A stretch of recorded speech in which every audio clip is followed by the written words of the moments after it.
À voix haute. Hans Christian Andersen. Le vilain petit canard. Comme il faisait bon dans la campagne. C'était l'été, les blés étaient dorés, l'avoine verte, les foins coupés embaumaient, ramassés en tas dans les prairies, et une cigogne marchait sur ses jambes rouges, si fines et si longues, et claquait du bec en égyptien. Sa mère lui avait appris cette langue-là. Au-delà, des champs et des prairies s'étendaient, puis la forêt aux grands arbres, au lac profond. En plein soleil, un vieux château s'élevait entouré de fossés, et au pied des murs poussaient des bardanes aux larges feuilles, si hautes que les petits enfants pouvaient se tenir tout debout sous elles. L'endroit était aussi sauvage qu'une épaisse forêt, et c'est là qu'une canne s'était installée pour couver. Elle commençait à s'ennuyer beaucoup. C'était bien long, et les visites étaient rares. Les autres canards préféraient nager dans les fossés plutôt que de s'installer sous les feuilles pour caqueter avec elle. Enfin, un œuf après l'autre craqua. Pip, pip, tous les jaunes d'œufs étaient vivants et sortaient la tête. Coin, coin, dit la canne, et les petits se dégageaient de la coquille et regardaient de tous côtés sous les feuilles vertes. La mère les laissait ouvrir leurs yeux très grands, car le vert est bon pour les yeux. Comme le monde est grand, disaient les petits. Ils avaient bien sûr beaucoup plus de place que dans l'œuf. Croyez-vous que c'est là tout le grand monde, dit leur mère?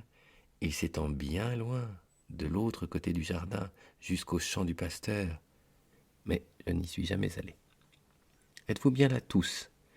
Elle se dressa. Non, le plus grand œuf est encore tout entier. Combien de temps va-t-il encore falloir couver? J'en ai par-dessus la tête. Et elle se recoucha dessus.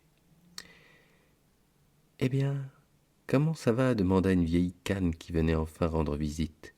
Ça dure et ça dure avec ce dernier œuf qui ne veut pas se briser. Mais regardez les autres, je n'ai jamais vu des canetons plus ravissants. Ils ressemblent tous à leur père, ce coquin qui ne vient même pas me voir. Montre-moi cet œuf qui ne veut pas craquer, dit la vieille. C'est sans doute un œuf de dinde.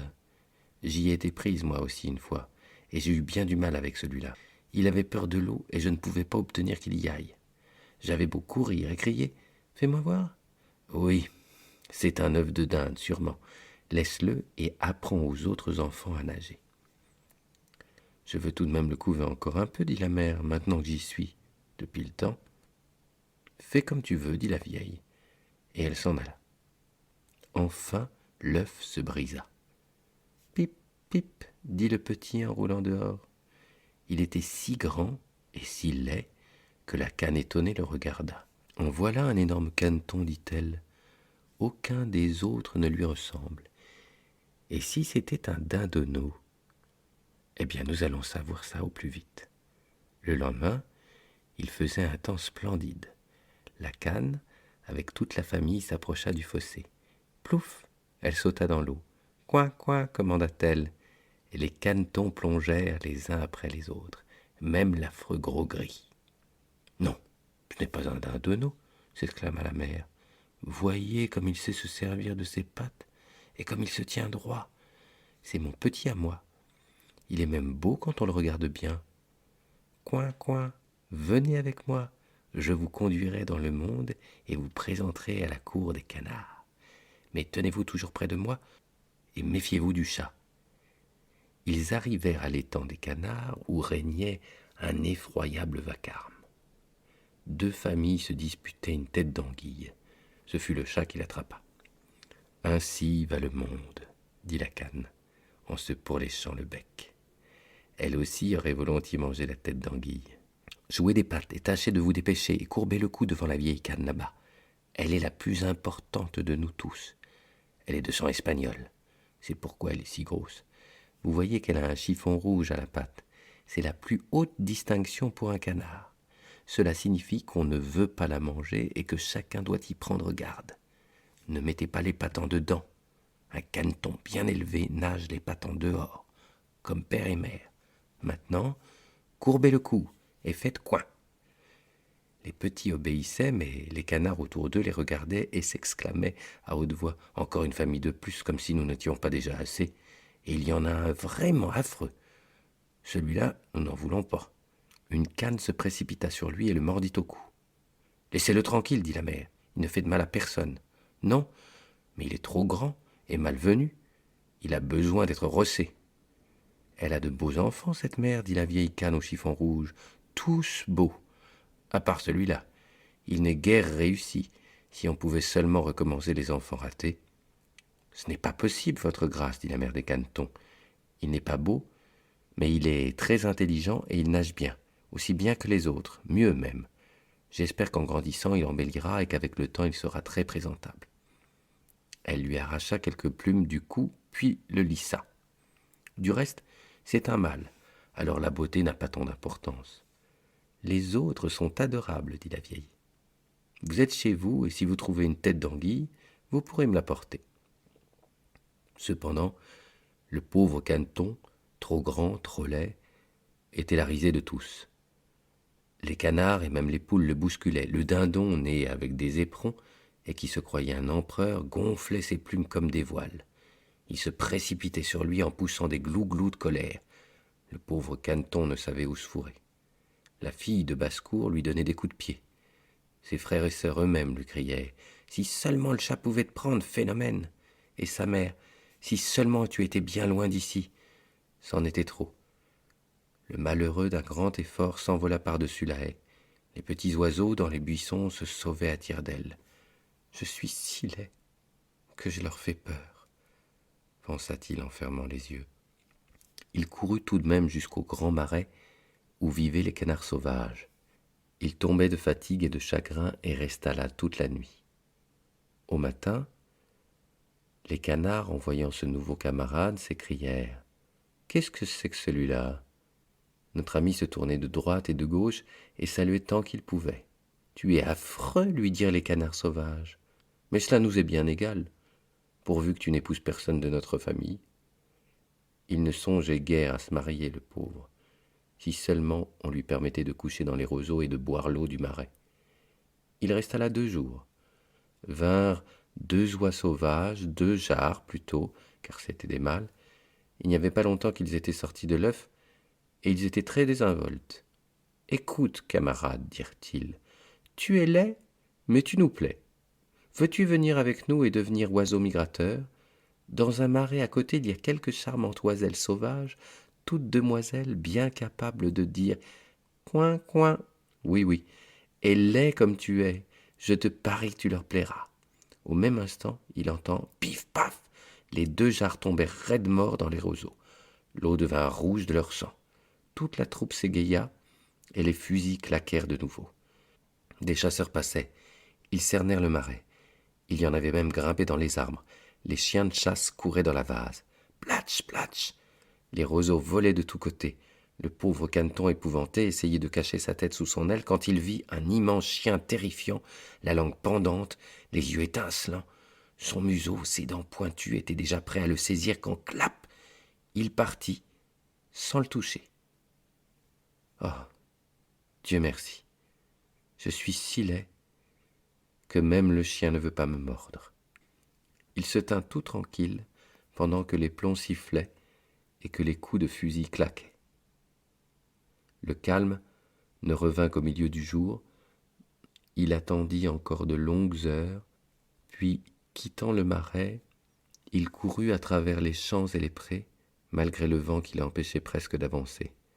Vers le soir, il atteignit une pauvre masure paysanne, si misérable qu'elle ne savait pas elle-même de quel côté elle avait envie de tomber. Alors, elle restait debout provisoirement. Le vent sifflait si fort qu'il fallait au caneton s'asseoir sur sa queue pour lui résister. Il s'aperçut tout à coup que l'un des gonds de la porte était arraché, ce qui laissait un petit espace au travers duquel il était possible de se glisser dans la cabane. C'est ce qu'il fit. Une vieille paysanne habitait là avec son chat et sa poule. Le chat pouvait faire le gros dos et ronronner. Il jetait même des étincelles si on le caressait à rebrousse-poil. La poule avait les pattes toutes courtes, elle pondait bien et la femme les aimait tous les 2 comme ses enfants. Au matin, ils remarquèrent l'inconnu. Le chat fit chut et la poule fit cot cot cot codat. Qu'est-ce que c'est que ça dit la femme. Elle n'y voyait pas très clair et crut que c'était une grosse canne égarée. Bonne affaire, pensa-t-elle. Je vais avoir des œufs de canne, pourvu que ce ne soit pas un mâle. Nous verrons bien. Le caneton resta à l'essai, mais on s'aperçut très vite qu'il ne pondait aucun œuf. Le chat était le maître de la maison et la poule la maîtresse. Il disait « nous et le monde ». Il pensait bien en être la moitié du monde et la meilleure. Le caneton était d'un autre avis, mais la poule ne supportait pas la contradiction. « Sais-tu pondre » demanda-t-elle. « Non. »« Alors tais-toi. » Et le chat disait « Sais-tu faire le gros dos, ronronner ?» « Non. »« Alors n'aimez pas des opinions absurdes quand les gens raisonnables parlent. » Le caneton, dans son coin, était de mauvaise humeur. Il avait une telle nostalgie d'air frais, de soleil, une telle envie de glisser sur l'eau. Il ne put s'empêcher d'en parler à la poule. « Qu'est-ce qui te prend » répondit-elle. « Tu n'as rien à faire, alors tu te montes la tête. Tu n'as qu'à pondre ou à ronronner, et cela te passera. » C'est si délicieux de glisser sur l'eau, dit le caneton, si exquis quand elle vous passe par-dessus la tête et de plonger jusqu'au fond. En voilà un plaisir, dit la poule. Tu es complètement fou. Demande au chat, qui est l'être le plus intelligent que je connaisse, s'il aime glisser sur l'eau ou plonger la tête dedans. Je ne parle même pas de moi. Demande à notre hôtesse, la vieille paysanne. Il n'y a pas plus intelligent. Crois-tu qu'elle a envie de nager et d'avoir de l'eau par-dessus la tête ? Vous ne me comprenez pas, soupirait le caneton. Alors si nous ne te comprenons pas, qui te comprendra ? Tu ne vas tout de même pas croire que tu es plus malin que le chat ou la femme, ou moi-même. Remercie plutôt le ciel de ce qu'on a fait pour toi. N'es-tu pas là dans une chambre bien chaude avec des gens capables de t'apprendre quelque chose ? Mais tu n'es qu'un vaurien, et il n'y a aucun plaisir à te fréquenter. Remarque que je te veux du bien, et si je te dis des choses désagréables, c'est que je suis ton ami. Essaie un peu de pondre ou de ronronner. Je crois que je vais me sauver dans le vaste monde, avoua le caneton. Eh bien, vas-y donc. Il s'en alla. L'automne vint. Les feuilles dans la forêt passèrent du jaune au brun. Le vent les faisait voler de tous côtés. L'air était froid, les nuages lourds de grêle et de neige. Dans les haies nues, les corbeaux croassaient. Croa, croa, croa, croa. Oui, il y avait de quoi grelotter. Le pauvre caneton n'était guère heureux. Un soir, au soleil couchant, un grand vol d'oiseaux sortit des buissons. Jamais le caneton n'en avait vu de si beau, d'une blancheur si immaculée, avec de longs coups ondulants. Ils ouvraient leurs larges ailes et s'envolaient loin des contrées glacées vers le midi, vers les pays les plus chauds, vers la mer ouverte. Ils volaient si haut, que le caneton en fut impressionné. Il tournait sur l'eau comme une roue, tendait le cou vers le ciel. Il poussa un cri si étrange et si puissant que lui-même en fut effrayé. Jamais il ne pourrait oublier ces oiseaux merveilleux. Lorsqu'ils furent hors de sa vue, il plongea jusqu'au fond de l'eau, et quand il remonta à la surface, il était comme hors de lui-même. Il ne savait pas le nom de ces oiseaux, ni où ils s'envolaient, mais il les aimait comme il n'avait jamais aimé personne. Il ne les enviait pas. Comment aurait-il rêvé de leur ressembler ? L'hiver fut froid, terriblement froid. Il lui fallait nager constamment pour empêcher l'eau de geler autour de lui. Mais chaque nuit, le trou où il nageait devenait de plus en plus petit. La glace craquait. Il avait beau remuer ses pattes, à la fin, épuisé, il resta pris dans la glace. Au matin, un paysan qui passait le vit, il brisa la glace de son sabot et porta le caneton à la maison où sa femme le ranima. Les enfants voulaient jouer avec lui, mais lui croyait qu'il voulait lui faire du mal. Il s'élança droit dans la terrine de lait, éclaboussant toute la pièce. La femme criait et levait les bras au ciel. Alors il vola dans la baratte où était le beurre, et de là, dans le tonneau à farine. La paysanne le poursuivait avec des pincettes, les enfants se bousculaient pour l'attraper, et il riait, il criait. Heureusement, la porte était ouverte. Il se précipita sous les buissons, dans la neige molle, et il y resta anéanti. Il serait trop triste de raconter tous les malheurs et les peines qu'il dut endurer en ce long hiver. Pourtant un jour, enfin, le soleil se leva déjà chaud et se mit à briller. C'était le printemps. Alors, soudain, il éleva ses ailes qui bruirent et le soulevèrent, et avant qu'il pût s'en rendre compte, il se trouva dans un grand jardin plein de pommiers en fleurs. Là, les lilas embaumaient, et leurs longues branches vertes tombaient jusqu'au fossé. Comme il faisait bon et printanier, et voilà que devant lui, sortant des fourrés, 3 superbes cygnes blancs s'avançaient. Ils ébouriffaient leurs plumes et nageaient si légèrement, et il reconnaissait les beaux oiseaux blancs. Une étrange mélancolie s'empara de lui. Je vais voler jusqu'à eux, et ils me battront à mort, moi, si laid, d'avoir l'audace de les approcher. Mais tant pis, plutôt mourir par eux que pincé par les canards, piqué par les poules, ou par les coups de pied des filles de basse-cour. Il s'élança dans l'eau et nagea vers ces cygnes pleins de noblesse. À son étonnement, ceux-ci, en le voyant, se dirigèrent vers lui. « Tuez-moi » dit le pauvre caneton en inclinant la tête vers la surface des eaux, et il attendit la mort. Mais alors, qu'est-ce qu'il vit, se reflétant sous lui, dans l'eau claire? C'était sa propre image, non plus comme un vilain gros oiseau gris et lourdeau, il était devenu un cygne. Car il n'y a aucune importance à être né parmi les canards si on a été couvé dans un œuf de cygne. Il ne regrettait pas le temps des misères et des épreuves, puisqu'elles devaient le conduire vers un tel bonheur. Les grands cygnes blancs nageaient autour de lui et le caressaient de leur bec. Quelques enfants approchaient, jetant du pain et des graines. Le plus petit s'écria « Oh, il y en a un nouveau !» Et tous les enfants de s'exclamer et de battre des mains et de danser en appelant père et mère. On lança du pain et des gâteaux dans l'eau. Tous disaient « Le nouveau est le plus beau, si jeune et si gracieux !» Les vieux cygnes s'inclinaient devant lui. Il était tout confus, notre petit canard, et cachait sa tête sous l'aile. Il ne savait lui-même pourquoi. Il était trop heureux. Pas du tout orgueilleux pourtant, car un grand cœur ne connaît pas l'orgueil. Il pensait combien il avait été pourchassé et haï, alors qu'il était le même qu'aujourd'hui, où on le déclarait le plus beau de tous. Les lilas embaumaient dans la verdure, le chaud soleil étincelait.